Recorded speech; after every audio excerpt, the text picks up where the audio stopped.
Today we're finally talking about the new upcoming adventure mode. This one is called Shadows Over Hercopolis. Quick disclaimer before we start, I will not spoil too much in this video of the actual mode. I want to show you some of the things, some of the cool interactions as well, but we will not go past the first boss and I will not show you how to defeat the boss either, so you will have enough of a chance to discover the adventure for yourself. In regards to this mode, I was actually not expecting all too much due to the repetition. We've already had a PvE mode and, well, how many new things can you invent in such a time frame? But as it seems to be the case, there's quite a few things that have been changed, quite a few things that are worth mentioning. So I want to talk about this a little bit, discuss the pros and cons of this mode compared to the old one. But overall, yes, it is a very similar concept and a very similar layout. Even the quest system and everything is kinda there in the same way with the shop system and getting all the items, etc. As for the bundle, it's 2 skins this time. It's 1 skin that you get directly with the bundle and the gold key. In its essence, then there's also some extra stuff, but I don't think most people will care too much about that.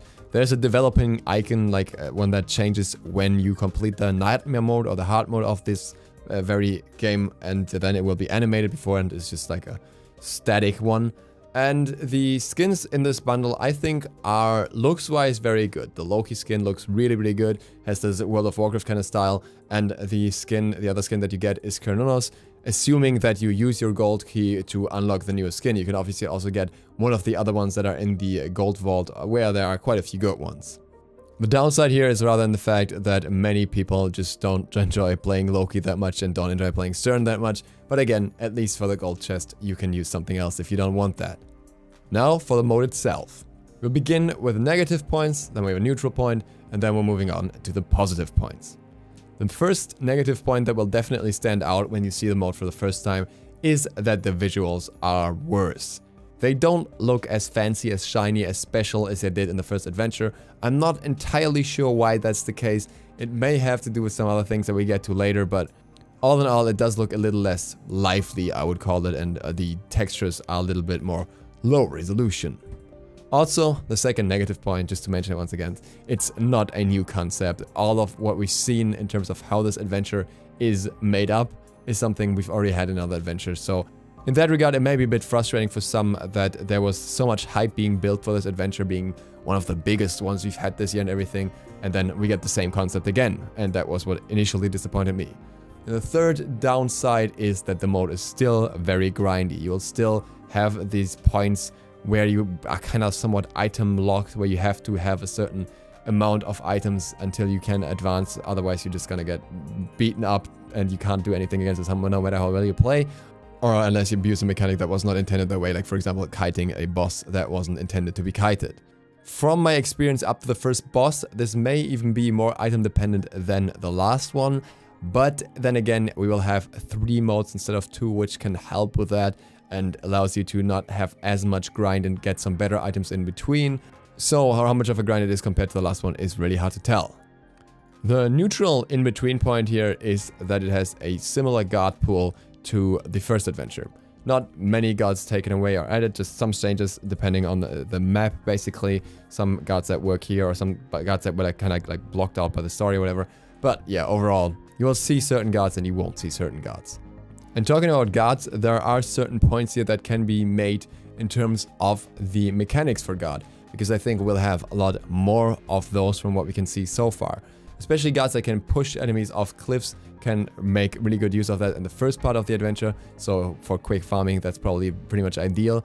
And that way you can basically skip passages almost altogether by just pushing the enemy away and just proceeding to the next area right away. And that's pretty cool, I think. So that opens up for a little more than just your typical AA carry guards. Though I expect them to be the best ones in the later stages of the adventure once again, unless there's something very surprising coming up. There are also better mechanics of the monsters. The monsters now have more interactions, especially the bigger ones, than before, and you have to be more wary of that. You can't just easily farm everything away, otherwise you might get pushed off a cliff. And likewise, there's way more interaction with the surroundings and the environment in general. There are a lot of things that are being tested in this area, and I would love to see some of that in other modes, like for example, disappearing bridges and ice platforms and things like that, which make it a lot cooler in my opinion.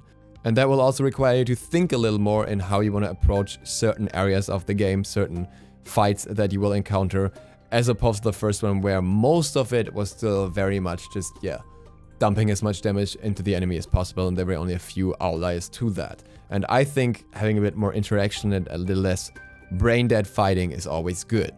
Likewise, the mini-bosses and bosses seem to have more unique mechanics. If we think back to the mini-bosses of the first adventure, it's actually just an arena of spawning minions that you had to fight one by one with nothing special to them. That already looks a lot different here. This will most likely also contribute to the mode being harder to speedrun, as there are certain encounters that don't really depend on how much damage you output, but where you have to do certain things first. And that's going to be interesting to see, because it might mean that we're all kind of going to end up, instead of farming the easy mode, to go into the medium level difficulty and grind that one, because you're going to spend a fair bit of time in it anyways, or if there will be other ways to, well, basically speedrun certain areas later on. But that's something that needs to be figured out, and that already makes it more interesting than the last one. The map already feels a lot larger as well. The individual zones in themselves are already a lot more spacious, and I think that's a good sign for the rest of the adventure, because I think the adventure will be quite long. And that covers all my points for the new adventure mode. I think that overall this one is a lot more fun than the last one, a lot more enjoyable than the last one in terms of how much different interaction I've already seen in this brief part of it that I've discovered so far. And I would definitely recommend trying this out, giving this mode a shot, because it feels really, really good. It's worth noting that I know how to defeat the first boss now, so don't worry about that. If you want a backseat game in the comment section, I already know. But I didn't want to spoil that here, so you're not going to see that in this particular video. In the end, it's only PTS, and I don't want to farm too much there when I have to farm it all again. What's also worth noting in the context of this adventure is, in case you're unaware, there will be community challenges for this adventure. The emphasis on grinding has been pushed even more in this particular case, and what they want you to do, what Hi-Rez wants you to do here, in order to win certain things, is to grind the mode in different ways as quickly as possible in order to get special rewards. You will, however, have to record your gameplay. You will have to submit your in-game names, the VODs of how you did it, and the match IDs to a certain form. So you have to have some sort of recording software and either upload that to YouTube or stream it on Twitch, which kind of restricts the audience of people who can actually do it. And the achievements that you can do, or the challenges you can do, are being the first one to complete the hard mode, the first one to complete the nightmare mode, which is yet to be released. It will release one patch later. The fastest times per platform, so for each platform, for each console, there will be its own fastest time. Then the fastest time with a predetermined team comp. This will be all Roman gods, so 3 Roman gods, and then 3 Norse gods. This will be a different pantheon for every single day, apparently. And for all of that, you can get rewards. The first places will get 6,000 to 8,000 gems, depending on which particular challenge you complete.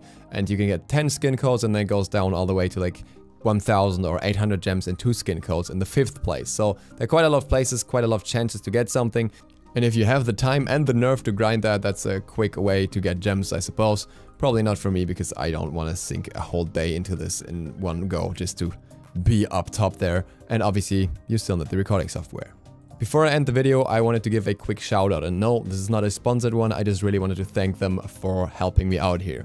I had some issues with Shadowplay lately, my recording software, and I could basically not record footage at all. My game would start lagging halfway in. I don't know if it was Hi-Rez that changed something, if it was GeForce Shadowplay, or however it's called now. I think it's called the GeForce Record or something now.